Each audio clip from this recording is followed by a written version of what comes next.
নসিবটা আমার হইবনি, এমন এলেম আমি জানুমনি, এমন এলেম আমি পাবনি। ও আল্লাহ গো আল্লাহ, ও আল্লাহ, এমন এলেম আমার বিবেকে ঢুকবনি, আমার ব্রেনটা দিয়ে লইরা যায়।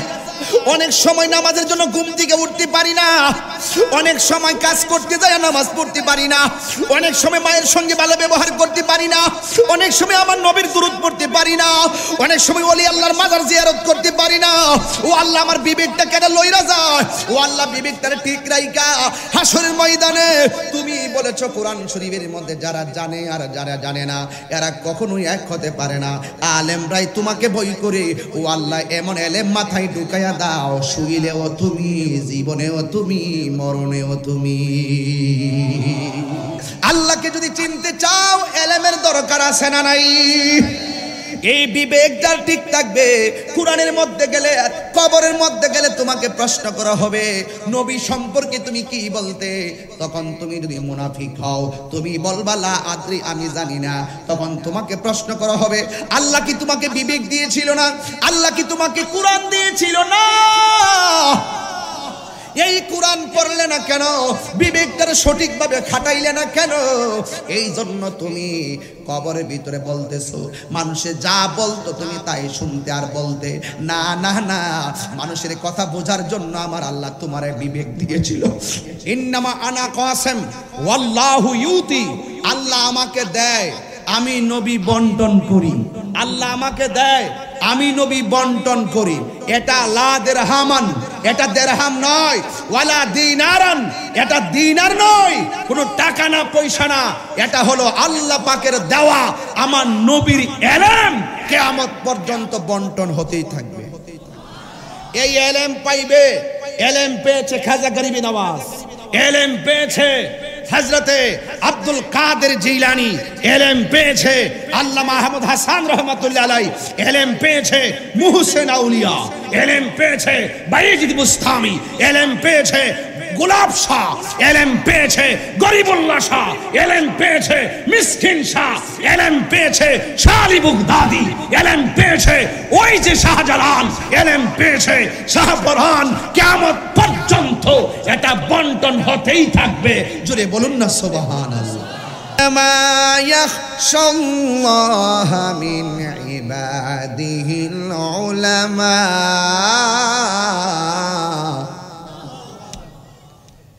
নিশ্চয় আল্লাহর বান্দাদের মধ্যে, মনে রাখবেন আপনিও বান্দা, আমিও বান্দা, সবাই বান্দা। এই বান্দাদের মধ্যে সব চাইতে আল্লাহকে ভয় করে আলেমরা। এই জন্য যুবক ভাইয়েরা, আল্লাহ পাক রব্বুল আলামিন কোরআনুল কারীমের মধ্যে বলেছেন ইয়ারফাউল্লাহুল্লাযীনা আমানু মিনকুম ওয়াল্লাযীনা উতুল ইলমা দারাজাত। আল্লাহ রাব্বুল আলামিন বলেন যাদেরকে জ্ঞান দান করা হয়েছে, যাদেরকে জ্ঞান দান করা হয়েছে, আল্লাহ রাব্বুল আলামিন যাকে মায়া করে জ্ঞান দান করেছেন তার মর্যাদাকে আমার আল্লাহ রাব্বুল আলামিন সকল বান্দাদের চাইতে আমার আল্লাহ উন্নতি বানিয়ে দিবে। আল্লাহু আকবার, জোরে বলুন না। তাহলে জ্ঞান দেওয়ার মালিক কে? এই জন্য ছাত্ররা যারা পারো না পড়ালেখা, যারা পড়ালেখা ভুলে যাও, তোমাদেরকে বলি আল্লাহর কাছে পড়তে বসে বলবা রব্বি জিদনি ইলমা, হে রব আপনি আমার জ্ঞানকে বাড়িয়ে দেন। এরপরে আপনি বলবেন ফাবি আইনি আলাই রাব্বিকুমা তুকাযিবান। আল্লাহকে বলবেন আল্লাহ তোমার কোন নিয়ামতকে আমি অস্বীকার করছি না, সবকিছু নিরঙ্কুশ ক্ষমতার মালিক কে? আরো জোরে বলো কে? এই জন্য সবকিছুর নিরঙ্কুশ ক্ষমতার মালিক যিনি, তিনি তোমাকে নিয়ামত দিবে, তিনি তোমাকে মর্যাদা দান করবে, তিনি তোমাকে এলেম দান করবে। আর আলেমরাই সব চাইতে আমার আল্লাহকে বেশি ভয় করে। এই জন্য আমার যুবক ভাইয়েরা আল্লাহর কাছে চাইবেন, এলেম বড় নিয়ামত জিনিস, এলেম বড় নিয়ামত জিনিস। আলেমরা আল্লাহকে ভয় করবে। আল্লাহ রাব্বুল আলামিন বলেন যাদেরকে ইলম দান করা হয়েছে ওই এলেম অনুযায়ী যারা আমল করবে আল্লাহ রাব্বুল আলামিন তাদেরকে বান্দা থেকে আমার আল্লাহর বন্ধু বানায়া নিবে। এই আওয়াজে মানি না, রাত্র বেশি হয়েছে, আমি জানি আপনাদের ঘুম পেয়েছে, জবানটা খুলে বলুন না আল্লাহু আকবার। আমাকে কমিটি এসে কানে মুখ লাগিয়ে বলেছিল, হুজুর আপনি একটু ওয়াজের শুরুতেই জিকির করবেন। উনি আমাকে বুঝাইতে চাইলেন যে জিকিরটা করলে খুব জমে যাবে, তাইলে আপনার ওয়াজ করতে খুব ভালো লাগবে। তখন আমি বলছি যে না, আজকে পরীক্ষা করব। আমি জমাইনার জন্য ওয়াজ করি না, আমি মাঠ দখল করার জন্য ওয়াজ করি না, আমাকে দাওয়াত করবেন এই জন্য আমি ওয়াজ করি না। আমি আল্লাহর ওয়াস্তে দায়িত্বহীন কণ্ঠে আমার মনিবের কথা বলি, আমার রাসূলের কথা বলি, এরপরে আল্লাহ পাক আমাকে কথা বলার জন্য ময়দানে হাজার প্রেমিককে মিলাইয়া দেন। সুতরাং এইগুলো বলে আর এগুলো করে আমাকে মাঠ জমাতে হবে না। তাহিরি বাংলাদেশের জন্য নতুন কেউ না, কথা বলেন ঠিক না বেঠিক? 22 বছর ধরে যে ওয়াজ করেছি, 55 না 80 বছর ওয়াজ অলরেডি করে ফেলছি, 80 বছর ওয়াজ অলরেডি করে ফেলেছি। এখন ঘরে বসে গেল তাহিরি কোনো আপত্তি নেই। এখন এতটুকু বলতে চাই যে এখানে যে বসছি, আমি যে আয়াতের অর্থ তুলতেছি, আলেম থাকলে আমার আয়াতের অর্থগুলো তাৎক্ষণিকভাবে সেটিংটা দিছি, এগুলো আলেমরা বুঝবে। হ্যাঁ, কেউ হয়তো বড় আলেম, আমি হয়তো ছোট আলেম, ছোট হিসাবে অনেক বড় সম্মান এই ছেলেরাই আমাকে করে, কারণ এটা হলো আল্লাহ পাকের অশেষ নিয়ামত। কথা বলেন ঠিক কিনা? তবে আমি এতটুকু জানি, যারা জানে আর যারা জানে না তারা কখনো এক হতে পারে? কথা বলুন পারে? অনেক কিছু জানার পরও যার ভিতরে হিংসা থাকবে, তার ইলম তাকে জাহান্নামে নিয়ে যাবে। আর সে কিছু জানে না, সে কিতাব জানে না, কুরআন জানে না, কিচ্ছু জানে না, তার ভিতরে হুব্বে মুস্তাফা আছে। দেখবে তোমার চাইতে তাকে আল্লাহ পাক অনেক উপরে উঠাই দিবে, যেই পর্যন্ত তুমি কেঁদেও যেতে পারবে না, কেঁদেও যেতে পারবে না। ঠিক কিনা বলেন? পরিষ্কার কথা। তাহিরির সামনে ভাব দেখে কথা বলবো না। হাকিমুলের হুকুম লড়ে না, যেমন তাহিরি ওয়াজ রাখলে মিস করে না। কত কষ্ট করে আজকে আমি এসেছি, আমি তো মনে করেছি আপনারা চলেই গেছেন। এত অপেক্ষার পরে যে শ্রোতা বসে থাকে, এত বিশ্বাস নিয়ে যারা বসে থাকে, এরাই হলো ওয়াজের ময়দানের আসল যোদ্ধা। এর দ্বারা বিশ্বাস হয় হকের ময়দান থেকে এই আনোয়ারা, চট্টগ্রাম, বটতলীর মানুষ এবং বেন্ডি বাজারের মানুষ ময়দান থেকে পলায়ন করবে না। কথা বলেন ঠিক কিনা? সবচেয়ে বড় সম্পদ হলো বিশ্বাস। সবচেয়ে বড় সম্পদ কি? আর বিশ্বাসকে যদি সমাজে প্রতিষ্ঠা করতে হয়, সেই ভালোবাসাকে যদি সমাজে প্রতিষ্ঠা করতে হয়, আপনার ইচ্ছা শক্তি লাগবে প্রবল। আর প্রত্যেকটা ইচ্ছার মূল্যায়ন আল্লাহর কাছে তখনই হবে যদি আপনার দিলটা পরিষ্কার থাকে। আমি কি বুঝাতে পেরেছি? আমার কথা কি বুঝতে পেরেছেন? এই জন্য বেশি লম্বা কথা বলবো না। যে বিষয় দিয়েছেন বিষয়ের উপরে থেকে ইনশাল্লাহ চলে যাব। মারহাবা বলেন। তাহলে বলুন, জ্ঞানী আলেমদের দাম কম না বেশি? قل هل يستوي الذين يعلمون والذين لا يعلمون?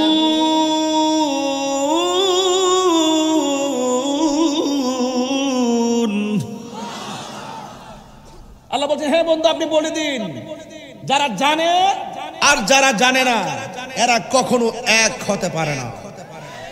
তাহলে সুতরাং দোকানপাটে বসে কাহারও বিরুদ্ধে কথা বলতে 1 কোটি বার চিন্তা করিও,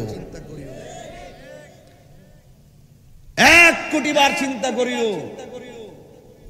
অনেকে বলে ওয়াজে উঠে কিতাবের কোনো আলোচনা নাই, অনেকে বলে মূল কিতাবের আলোচনা নাই। আমি তাদেরকে বলতে চাই, বাবু এটা ওই মাদ্রাসার ক্লাস না যে ছাত্রকে আমি দর্শ দেব। এটা ওয়াজের মাহফিল, ভ্যারাইটি সাধারণ লোক আসে, তাদেরকে সাধারণ ভাষায় বোঝাতে হবে। কথা বলেন ঠিক না বেঠিক? এটা ওয়াজ, এটা মাদ্রাসার ক্লাস না যে আমাকে মূল কিতাব খুলে খুলে আমাকে নাহু সরফ বুঝাইতে হবে। এই মাঠ আর ওয়াজের মাঠ এক জিনিস না, এই মাঠ আর দরবার এক জিনিস না, এই মাঠ আর আর সংগঠন এক জিনিস না, এখানে সকল দলের লোক আসে, আমাদেরকে সব মেইনটেইন করে কথা বলতে হয়, সব মেইনটেইন করে কথা বলতে হয়। এজন্য আমাদের আবেগ, আমাদের অবস্থান নিয়ে কেউ তামাশা করবেন না। যারা জানে, যারা জানে না, তারা কখনো এক হতে পারে না। কথা বলেন ঠিক কিনা? তবে আমি এতটুকু বলবো, সুন্নিয়তের কল্যাণে আপনি আরো দরবার করেন, অসুবিধা নাই। সুন্নিয়তের কল্যাণে আপনি আরো সংগঠন করেন, অসুবিধা নাই। তবে যেন আমাদের আকীদা যেন নষ্ট না হয়। আকীদার ভিত্তিতে আমরা এক হব, আকীদার ভিত্তিতে আমরা এক থাকবো। হয়তো কেউ বাংলাদেশে থাকবো, আর না হয় কেউ লন্ডন থাকবো। আকীদা যখন মিল থাকবে, সে লন্ডন থাকলো আমার ভাই, আকীদা যখন ঠিক থাকবে না, আমার ঘরে থাকলো তার দরকার নাই। আমি কি বুঝাতে পেরেছি? বক্তব্য আমাদেরকে শিখাবেন না। এই জন্য আল্লাহ বলছেন, যেহেতু এলেমের কথা আসছে এখানে, যেহেতু আর এবং ইলমে দ্বীনের ফজিলতের কথা আসছে, প্রয়োজনীয়তার কথা আসছে, এলেম শুধুমাত্র কিতাবের পড়া পড়লে আলেম হয় না, এটার বাইরেও আরো এলেম আছে। এলেমের নাম ইলমুজ যাহির, আরেকটা ইলমে বাতিন, আরেকটা ইলমে শরীয়ত, আরেকটা ইলমে তরিকত, ইলমে হাকিকত, ইলমে মারফত, ইলমে তাসদীক, ইলমে তাসাব্বুর, ইলমে যাহির, ইলমুল বাতিন, ইলমুল বয়ান, সবকিছু মিলাই শরীয়ত হলো আমার নবীর কথা, তরিকত হলো আমার নবীর কাজ, হাকিকত হলো আমার নবীর অবস্থা, মারিফত হলো আমার নবীর গোপন রহস্য। এই চার এলেমের সিনাই যাদের এসেছে, তারাই মুহসিন আউলিয়া হয়ে গেছে।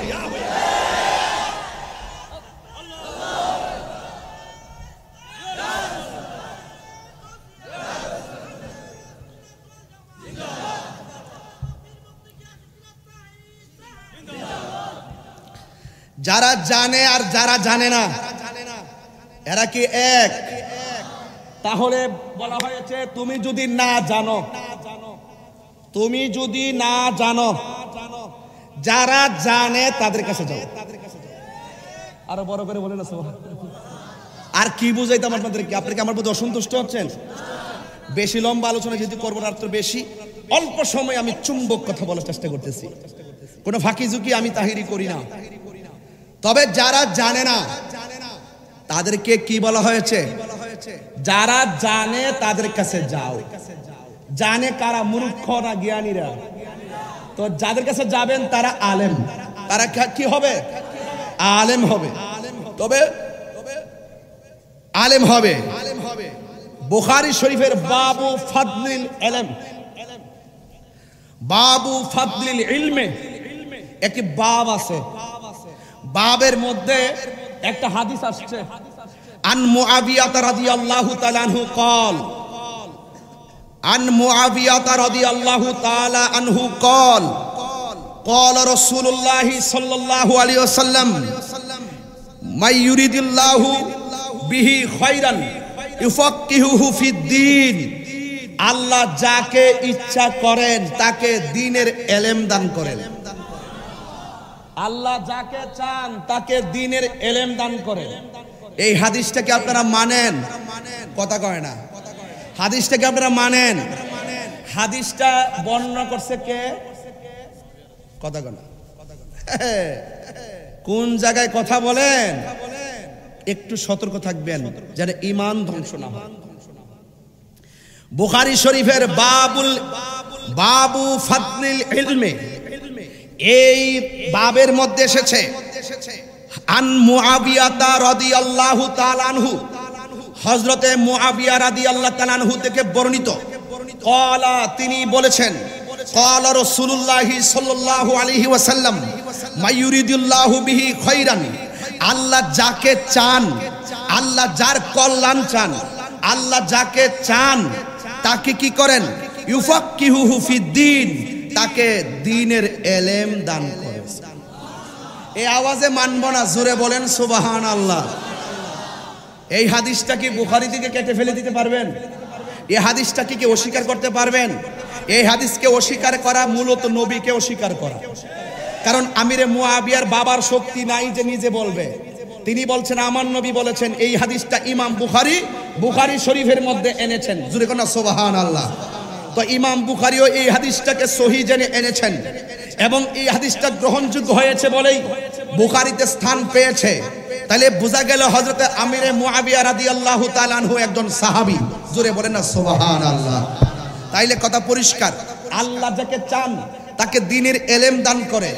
এই জন্য যুবক ভাইয়ের আমার, তাহলে ইলম চাইবো একজনের কাছে, জবান খুলে বলেন না তিনি কে, আরো বড় করে বলো না তিনি কে, আরো বড় করে বলো না তিনি কে। তাহলে পরিষ্কার হয়ে গেল, হ্যাঁ, ইলম দেওয়ার মালিক আল্লাহ। যারা জানে আর যারা জানে না তারা কখনো এক হতে পারে না। এরপরে আরেকটি হাদিস আমি কোট করেছি, যেই ব্যক্তি ইলম অন্বেষণের জন্য পথ চলবে, আল্লাহ পাক রব্বুল আলামিন তার জন্য জান্নাতের পথকে সুগম করে দিবে। জোরে কন্যা সুবহানাল্লাহ। হাদিস পড়ে আবার অর্থ করলে একটু সময় বেশি খায়, এই জন্য সরাসরি বললাম, যেই ব্যক্তি ইলম অন্বেষণের জন্য রাস্তা দিয়ে চলে, জোরে কন্যা সুবহানাল্লাহ। আপনি যে যাবেন, এই ছেলে, এই এটা কেডা, এটা কেডা, এই ছেলে, তোমার ইলম শিখার সময় এখন, তুমি কোথায় যাচ্ছ? আশ্চর্য ছেলে। তাহলে তুমি যদি ইলম অন্বেষণ করতে চাও, রাস্তা দিয়ে যেতে হবে, যেতে হবে কি হবে না? আর যদি আপনি ইলম অর্জন করতে যান, তাহলে আল্লাহ পাক আপনার জন্য জান্নাতের পথকে সুগম করে দিবে। সুবহানাল্লাহ বলেন না। হাদিসটা হলো এই, আন আবি হুরায়রা রাদিয়াল্লাহু তাআলা আনহু قال قال رسول الله صلى الله عليه وسلم من سلك طريقا يلتمس فيه علما سهل الله له طريقا الى الجنه। যেই ব্যক্তি ইলম অর্জন করার জন্য রাস্তা দিয়ে যায়, আল্লাহ পাক রব্বুল আলামিন তার জন্য জান্নাতের পথ সুগম করে দিবে। তার মানে বোঝা গেল, আল্লাহকে পাওয়ার জন্য, নবীকে পাওয়ার জন্য, দ্বীনকে বোঝার জন্য, কোরআনকে বোঝার জন্য, ইসলামকে বোঝার জন্য, হককে জানার জন্য, আখিরাতকে গবেষণা করার জন্য যারা জ্ঞানীদের কাছে যায়, তাদের দাম কমে না বাড়ে? যাওয়ার আগে আল্লাহ বাড়ায় দেয়, রাস্তায় চললে আল্লাহ বাড়ায় দেয়। হ্যাঁ, আর যদি আপনি সিনেমা হলের দিকে রওনা দেন, যদি আপনি সুদখোর বাড়িতে সুদের লেনদেন করতে যান, তার মানে বুঝতে হবে হালাল এবং হারাম। হালালের পথে রওনা দিলে বরকত দিবেন আল্লাহ, আর যদি হারাম অন্বেষণের জন্য বের হন, তার মানে বুঝতে হবে আল্লাহ পাক জাহান্নামের পথ সুগম করে দিবে। কথা বলেন ঠিক কিনা? আমরা কি জান্নাত চাই না জাহান্নাম চাই? আর যখন জান্নাত চাই না জাহান্নাম চাই, এখন আপনি কেন আলেমের কাছে যাবেন? কারণ কি? আপনি আলেমের কাছে এই জন্য যাবেন, ক্বালা নবী সাল্লাল্লাহু আলাইহি সাল্লাম ইন্নাল উলামা ওয়ারাসাতুল আম্বিয়া, নিশ্চয়ই আলেমগণ হলো নবীর ওয়ারিস। আলেমগণ কার ওয়ারিস? নবীর ওয়ারিস।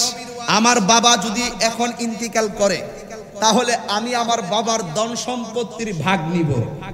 আর এখানে কেন ভাগটা পাবো?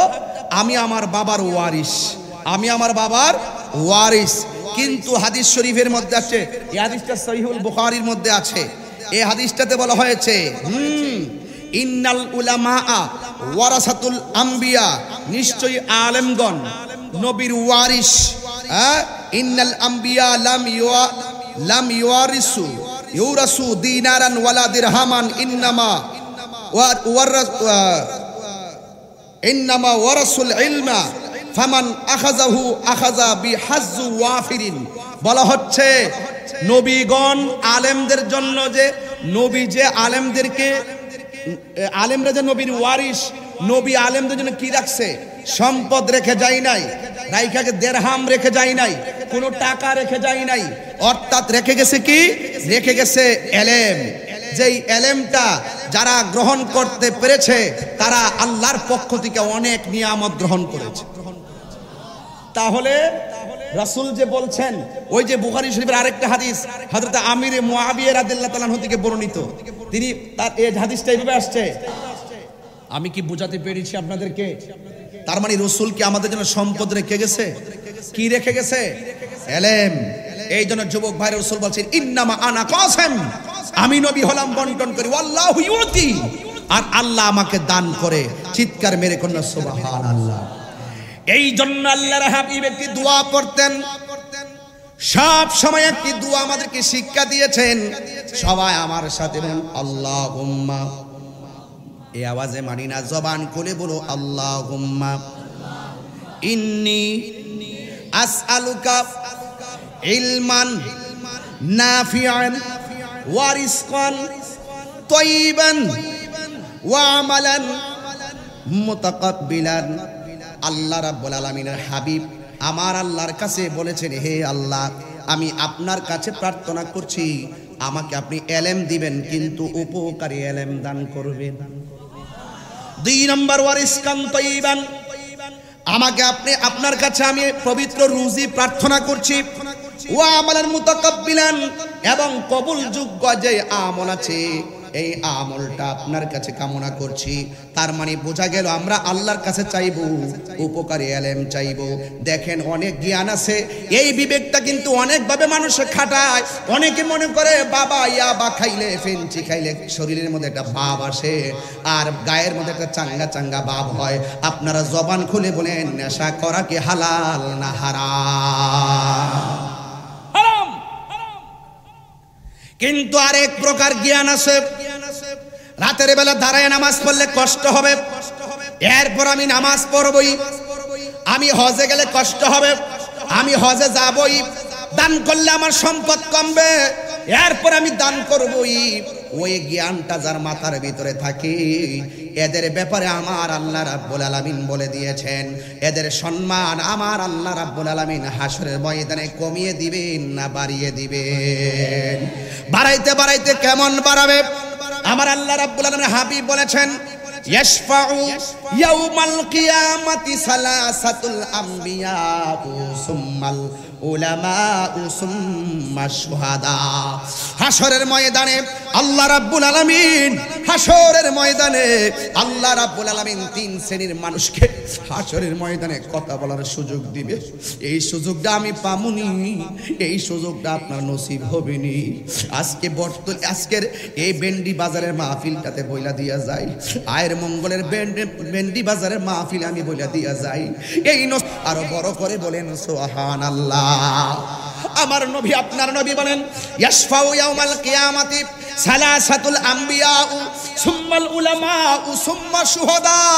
হাসরের ময়দানে 3 শ্রেণীর মানুষ আমার নবীর কাছে গিয়ে বলবে, ইয়া রাসূলুল্লাহ, 50,000 বছর দাঁড়ায়া রইলাম, নিচে হলো তামার মাটি আর মাথার দিকে উপরে হলো সূর্য, নিজের ঘামে নিজেরা সাঁতার কাটতেছি, এই পানি হয়ে গেছে ঘামের কারণে, এই পানির কারণে আমাদের পায়ের গোস্তগুলা খুলে গেছে গো নবী। 50,000 বছর হয়ে গেল, বিচারটাই শুরু হলো না।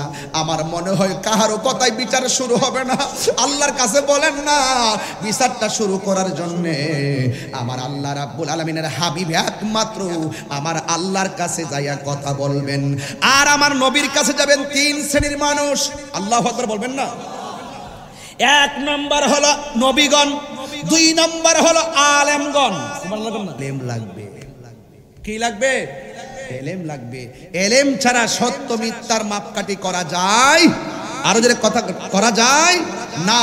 এই জন্য যুবক ভাইরা আমার, জীবনে চলবেন, চলে তো যাবেন, কিছু একটা জিনিস রেখে যান, সেটা হলো নেক সন্তান। কি সন্তান? নেক সন্তান। সন্তান যখন পেটে থাকে মা বাবার কাছে কি চাই জানেন? 1 নম্বর চায় আমার মা বাবা আমাকে আমার কানে আজান দিবে। 2 নম্বর আমার মা বাবা আমাকে সুন্দর একটি নাম রাখবে। 3 নম্বর চায় আমার ছেলে আমাকে, আমার মা বাবা আমাকে দ্বীনি শিক্ষা দিবে। আপনি যখন বাচ্চার ছোটবেলার 3টা দাবি যখন আপনি পূরণ করতে পারবেন, তখন সেই সন্তান বড় হলে আপনার বুকে লাথি দিবে না। জোরে বলেন ঠিক কিনা? গভীর মনোযোগ আমার যুবক ভাইয়েরা, আমার মুরব্বী বাবাজিরা, আল্লাহর হাবিব সাল্লাল্লাহু আলাইহি ওয়াসাল্লাম বলেছেন, সাবলীল পোশাক পরিধান করো, কিন্তু এমন পোশাক পরো না যে পোশাকটা পরলে তোমার মাঝে দাম্ভিকতা তো চলে আসবে। এখানে ফাতে আজম হুজুর গৌসে পাকের কথা একটু বলতে হয়। গৌসে পাকের জীবনী যদি তালাশ করেন, তিনি কোনোদিন তিনি যেদিন থেকে তিনি বুঝেন সেই দিন থেকে কোনো দিন দেখবেন যেই কোনো সেমিনারে গেলে খুব ভালো ভালো জামা পরে যাইতেন। তাকে প্রশ্ন করা হলো, আপনি এত ভালো ভালো জামা পরে যান কেন, এমন এমন শেরওয়ানি পরেন কেন? গাউসে পাক আব্দুল কাদের জিলানী বলেন, আল্লাহ আমাকে এলেম দান করেছেন, আর আলেমরা এই যে জগতের ভিতরে এমন ভাবে চলবে, এই জন্য আমি যারা জানে না এদেরকে বোঝাতে চেষ্টা করতেছি। গাউসে পাক দেখেন স্বর্ণ তার জুতার নিচে মাঝে মাঝে লাগাইয়া মাটির মধ্যে পার দিতেন। ওনাকে জিজ্ঞাসা করতো, হে আব্দুল কাদের, স্বর্ণ কেন আপনার জুতার তলে? গাউসে পাক বলেছিলেন যে এই স্বর্ণ তোমরা গলায় লাগাইয়া দক্ষিণের বাতাস খাও, আমি গাউসুল আজম এই স্বর্ণকে তুচ্ছ মনে করিয়া জুতার তলে লাগাইয়া চলাফেরা করি। জুতার তলে লাগাতেন, দুনিয়ার ভোগ বিলাসকে তিনি তুচ্ছ মনে করতেন। গাউসুল আজম আব্দুল কাদের জিলানী মানুষকে বুঝাতেন, পৃথিবীতে একটা মাত্র সন্তান, যেই সন্তান পেটের মধ্যে থাকলে মা যদি বলতো, হাসি দেওয়ার পরে যদি বলতো আলহামদুলিল্লাহ, ছেলে পেটের ভিতর থেকে বলতো ইয়া রাহমুকাল্লাহ। মা হাসি দিতেন, সন্তান গর্ভবতী পেটে থেকে হাসির উত্তর দিয়ে দিতেন। তিনি হলো গাউসুল আজম আব্দুল কাদের জিলানী। তো সবকিছু মিলিয়ে আপনাকে এলেম না থাকলে আপনি সত্য মিথ্যা হালাল হারামের পার্থক্য নির্ণয় করতে পারবেন না। আপনি যতই বলেন যে আমি বুঝি, কিন্তু আপনি এক সময় বিভ্রান্ত হবেন। মনে রাখবেন, গৌসে পাক আব্দুল কাদের জিলানী আল হাসানি ওয়াল হুসাইনি রাদিয়াল্লাহু তাআলা আনহু যখন তার সামনে একদিন শয়তান আসলো। কে আসলো? শয়তান আইসা এমন একটা ভাব ধরলো, ধৈরা বলতেছে ধরে বলতেছে আমাকে আল্লাহ মানো। গাউসুল আজম আব্দুল কাদের জিলানী একাধিক দলিল দেওয়ার পরও সে তার উল্টা দলিল দিতেছে। শেষ পর্যন্ত বলেছেন বিনা দলিলে আল্লাহ এক। আরেকজন ওলির জিন্দেগিতে সেটা পাওয়া যায়, কিন্তু শয়তান বলছিল তোমাকে তোমার আল্লাহ বাঁচাইছে, তখন গাউসে তোমাকে তোমার এলেম বাঁচাইছে। গাউসে পাক বলছেন আমাকে আমার এলেম বাঁচাই নাই, আমাকে আমার আল্লাহ বাঁচাইছে। ওই যে আল্লাহ বলছেন যাদেরকে আমি এলেম দান করি আমি তাকে মর্যাদা দান করি। এই জন্য এলেম যার অন্তরে থাকে তার ইহকালও সম্মান, পরকালেও সম্মান। এই এলেম যার সিনাই থাকে এরা হাসরের মাঠে আল্লাহ পাকের কাছে অনেক মর্যাদা পাবে। রাসূল বলছেন আমি আমার আল্লাহ 7 শ্রেণীর মানুষকে হাসরের মাঠে আমি আল্লাহ আরশে আজিমের নিচে ছায়া দান করব। এর মধ্যে 1 নম্বর হলো ওই লোকটা যারা দুনিয়ার ভিতরে ন্যায় বিচার করে। ন্যায় বিচার করতে গেলে এলেম লাগে কি লাগে না? কত লাগে কি লাগে না? এবার রাসূলকে প্রশ্ন করা হয়, ইয়া রাসূলুল্লাহ 2 নম্বর কি? আল্লাহর হাবিব বলেন 2 নম্বর হলো ওই মানুষের চোখ যেই মানুষটা আমার আল্লাহর ডরে চোখের পানি ফালায় ফালায় কান্দে। আল্লাহ রাব্বুল আলামিন কোরআনের মধ্যে বলে দিয়েছেন ফালিয়াদহাকু কালিলাও ওয়ালিয়াবকু কাসীরা। বান্দাগণ বেশি বেশি করে কাঁদো, কম কম করে হাসো। হাসলে কম কম করে হাসো, কাঁদলে গুনাহ মাফ হয়, কাঁদলে সিনা সাফ হয়, কাঁদলে আমার আল্লাহ রাব্বুল আলামিন খুশি হয়। এই জন্য রাসূল বলছেন যেই চোখটা আল্লাহর ভয়ে কাঁদে, তুমি কোরআন পড়লা না কেন? কোরআনটা বোঝার জন্য আল্লাহ বিবেক দিয়েছিল, বিবেকটারে ভালো কাজে খাটাইলা না কেন? সুদ খাওয়া যে হারাম কোরআনে লেখা আছে না নাই? আরে ঘুষ খাওয়া হারাম কোরআনে লেখা আছে, নামাজ পড়লে সওয়াব হবে কোরআনে লেখা আছে।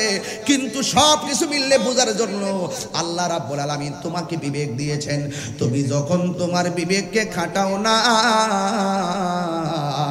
তখন আমার আল্লাহ একটা হাতুড়ি দিয়া এমন একটা ফেরেশতা কবরে পাঠাইয়া দিবে, যেই ফেরেশতাটা কানে শুনে না, যেই ফেরেশতাটা চোখে দেখে না, তোমাকে এমন জোরে আঘাত করা শুরু করবে 70 গজ মাটির নিচে নিয়ে তোমার ঢুকাইয়া দিবে। গায়রা সাকালাইন হাদিস শরীফের মধ্যে দেখলাম সবাই তোমার কান্নার আওয়াজ শুনবে, 2টা জাতি তোমার কবরের কান্নার আওয়াজ শুনবে না। কেন? তোমার বিবেকটারে খাটাইলা না কেন? কোরআন থেকে শিখলা না কেন? তুমি যদি কোরআন শিখতা, যেই ব্যক্তি কোরআন শিখে এবং অপরকে শিক্ষা দেয় তাদের দাম কম না বেশি? এ যুবক তোমার কবরের ভিতরে 70 গোস মাটির নিচে নিয়ে ঢুকাইয়া দিবে। এরপরে তুমি যে কান্নাকাটি করবা, এই দুনিয়ার গরু ছাগল সবাই তোমার কবরে কান্নার আওয়াজ শুনবে। গাইরা সাকালাইন, দুইটা সম্প্রদায় তোমার কবরের কান্নার আওয়াজ শুনবে না। ইয়া রাসূলুল্লাহ, সেই সম্প্রদায়ের নাম কি? এক নম্বর হলো মানুষ, 2 নম্বর হলো জিন। এরা তোমার কান্নার আওয়াজ শুনবে না। এক সাহাবী ডাক দিয়া কয়, নবী গো, এই আওয়াজে মানি না। জোরে বলে আল্লাহু আকবার, আরো বড় করে বলে আল্লাহু আকবার। ও নবী, মানুষ কেন শুনবে না, জিন কেন শুনবে না? সবাই শুনবে। রাসূল বলেন, কবরের কান্নার আওয়াজ যদি সবাই শুনতো, তাইলে সব কানের পর্দা ফাইটটা মইরা পইরা থাকতো, লাশ দাফন করার মানুষ খুঁজে পাইতা না। এই দুইটা সম্প্রদায় শুনবে না। আরেকটা কারণ আছে। আল্লাহ কোরআনে বলেছেন, ওয়ামা খালাকতুল জিন্না ওয়াল ইনসা ইল্লা লিয়াবুদুন। আমি আল্লাহ মানুষকে বানাইছি একমাত্র আমার ইবাদতের জন্য। মানুষের এলেম আছে, মানুষের বিবেক আছে, মানুষের বুদ্ধি আছে, তাই বিচারও আছে। কথা কোন ঠিক কিনা? জিনের বুদ্ধি আছে, জিনের এলেম আছে, এই জন্য জিনের হিসাবও আছে। এই জন্য সবার হিসাব নেওয়া হবে না, মানুষ এবং জিনের হিসাব নেওয়া হবে। বন্ধুরে আমাকে বিষয় দিয়েছেন, বিষয় থেকে আমি 1 ইঞ্চি ডানে বামে যাব না। যদি একটা কথা বলতে চাই, যদি আপনি না জানেন, যারা জানে তাদের কাছে যাওয়ার দরকার আছে না নাই? বুড়া বয়সে যদি কোরআন পড়তে না পারেন, একটা হুজুরের কাছে গোপনে গোপনে যাইয়া কোরআন পড়েন। কারণ কেন জানেননি? এই কোরআনটা হাসরের ময়দানে আমার আল্লাহর ডাক দিয়া বলবে, আল্লাহ তোমার বান্দা তোমার কোরআনকে পড়ছিল, লাউহে মাহফুজের কোরআন পড়ছিল, ও আল্লাহ আমি কোরআন তার পক্ষে তোমার কাছে সুপারিশ করি। আল্লাহর হাবিব বলে, হাসরের ময়দানে কেউ কাউকে যেদিন উপকার করবে না গো, কেউ কাউকে উপকার করবে না, ওই কঠিন মুসিবতে কোরআনের সুপারিশে তেলাওয়াতকারীকে আমার আল্লাহ জান্নাত দিয়ে দিবে। আর বড় করে বলেন সুবহানাল্লাহ। এই জন্য আমার যুবক ভাইরা এবং ছেলেরা, এই যে আমার মুরব্বী বাবারা যারা নতুন বিয়ে করেছেন, আজকে থেকে নিয়ত করেন আমার পোলাটারে আমি আলেম বানাবো। অনেকে বলবেন যে হুজুর বর্তমান বাংলাদেশের যে কন্ডিশন, এই আলেম বানায় লাভ হইব কি? চাকরি করলে বেতন ভাবে কয় টাকা দিয়া? বাবা আমাদের আল্লাহর দরকার। আল্লাহ যদি রাজি হয়ে যায় 10 টাকার মধ্যে বরকত মিলে যায়। আর আল্লাহ যদি রাজি না থাকে, আপনি দেখেন না কত লক্ষ লক্ষ টাকা ইনকাম করে, শান্তি আছে? আপনি যাই করেন, কলেজে পড়লো আপনি ওলি হইতে পারবেন, আপনি চেয়ারম্যানগিরি করেন আপনি ওলি হইতে পারবেন, আপনি মেম্বারগিরি করেন আপনি ওলি হইতে পারবেন, আপনি রাস্তা কাজ করেন ওলি হইতে পারবেন। আল্লাহর ওলি হইতে গেলে কামেল পাস লাগে না, আল্লাহর ওলি হইতে গেলে মাস্টার্স পাস লাগে না, আল্লাহর ওলি হইতে গেলে টাইটেল পাস লাগে না। আল্লাহর ওলি হতে গেলে লাগে শুধুমাত্র মহব্বত আর ইবাদত। কি লাগে? মহব্বত আর ইবাদত। তো আপনি যদি না জানেন, যারা জানে তাদের কাছে যান না, যে আমি তো কিতাবের এলেম শিখতে পারলাম না, তবে কোন পথে চললে আমি আল্লাহকে পাবো, রাসূলকে পাবো, ওই পথটা আমাকে বাতায় দেন। যেই পথটা বাতাই দিবে সেটা আপনার মেমোরিতে নেবেন, এটার নামই হলো এলেম। এই জন্য এলেম অনেক প্রকার, এলমে শরীয়ত, এলমে তরিকত, এলমে হাকিকত, এলমে মারিফত, এলমে জাহির, এলমে বাতিন, এলমে তাসাব্বুর, এলমে তাসদিক। এই সমস্ত এলেম আপনার সিনায় আসতে গেলে যারা জানে তাদের কাছে যেতে হবে। এই জন্য আমরা দুনিয়ার কোনো চাকরি বাকরি চাই না, আমরা আমার আল্লাহকে চাই। এত আস্তে সুবহানাল্লাহ বললেন, জোরে বলেন না সুবহানাল্লাহ। তো সেই এলেম অর্জন করতে গেলে ডাইনে আপনাকে বিপদে টানবে, বামে আপনাকে বিপদে টানবে, আপনাকে শেষ করে ফেলাবে। এই রাস্তা থেকে সরানোর জন্য মনে রাখবেন, জিহ্বাকে প্রশ্ন করেন, ও জিহ্বা তোমার এত শত্রু, তুমি কেমনি মুখের ভিতরে থাকো? এখন বলবেন হুজুর জিহ্বার শত্রু আবার কি? আপনারা জানেন না, জিহ্বার শত্রু হলো 32টা দাঁত। আপনারা যে চালাক, কিছু আওয়াজ কিন্তু রাইখা দিয়েছেন, আরো জোরে দেন, নারায়ে তাকবীর, আল্লাহু আকবার, মাশাআল্লাহ। হাত তোলেন, একটা স্মৃতি লইয়া যায় আপনাদের।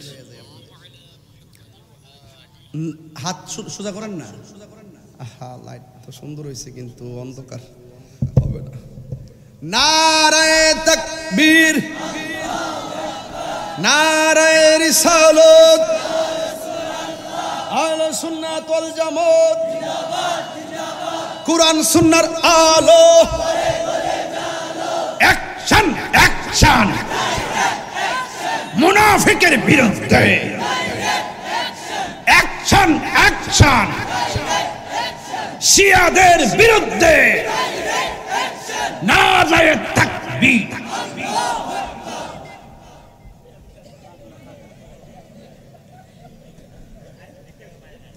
মারহাবা জোরে গন, আরো জোরে গন মারহাবা। তাহলে আজকে থেকে কথা পরিষ্কার হয়ে গেল, দুইটা সম্প্রদায় কবর আযাব শুনবে। তাইলে আজকে থেকে পরিষ্কার, যারা জানে তাদের কাছে যেতে হবে। রাজি আছি না নাই? এই জন্যই কামেল মুর্শিদের দরকার। রাজি আছি না সবাই? আজকে কি শান বেশি গাইলেছি নাকি? হুজুর আপনি শান না পড়লে এরা আপনার কথা এইভাবে মানবে না। না, আজকে তো সবাই মনোযোগ আছে, এই জন্য বলতেছি না। এরপরে কি গমু নাকি একটা শান? আমার মুর্শিদ নীল আমার মন কারিয়া, বলেন না, আমার মুর্শিদ নীল আমার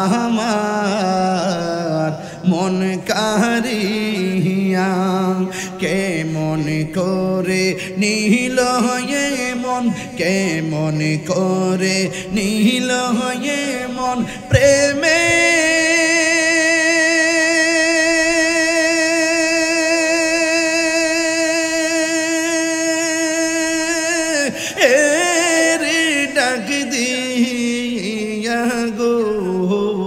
আমার মুর্শিদ নীল আমার মন কারিয়া, আমার মুর্শিদ নীল আমার মন কারিয়া। মারহাবা গান।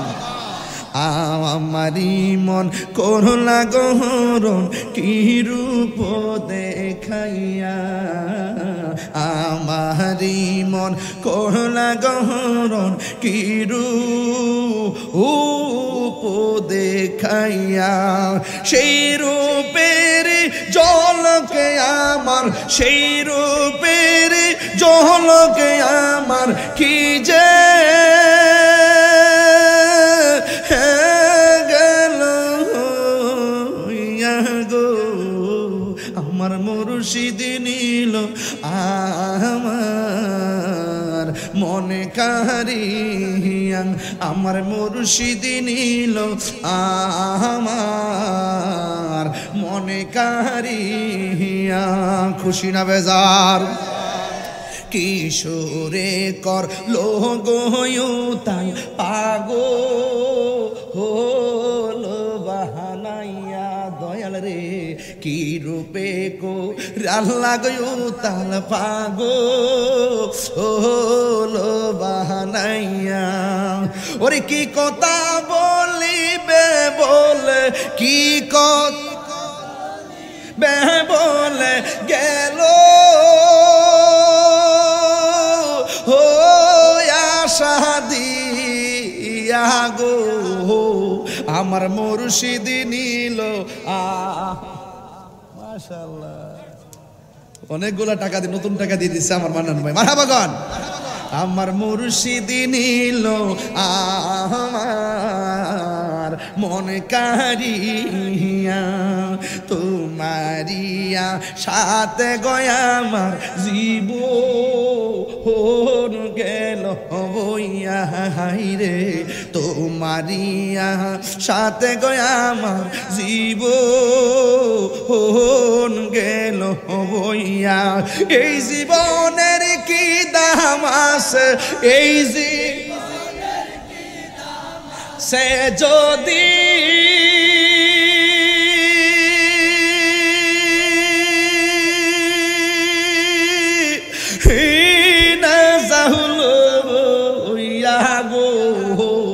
আমার মুর্শিদ নীল আমার মন কারিয়া, আমার মুর্শিদ নীল আর মন কারিয়া কেমন করে নীল এমন কেমন করে হে প্রেমে হেরি ডাক দিয়া গো আমার মুর্শিদ নিল আমার মন কারিয়া হাইরে কিশোরে কো রিলা গয়ুতাল ফাগো ও লো বানাইয়া হাইরে কিশোরে কো রিলা গয়ুতাল ফাগো ও লো বানাইয়া কি কথা বলিবে বলে কি ঠিক লেগে গেল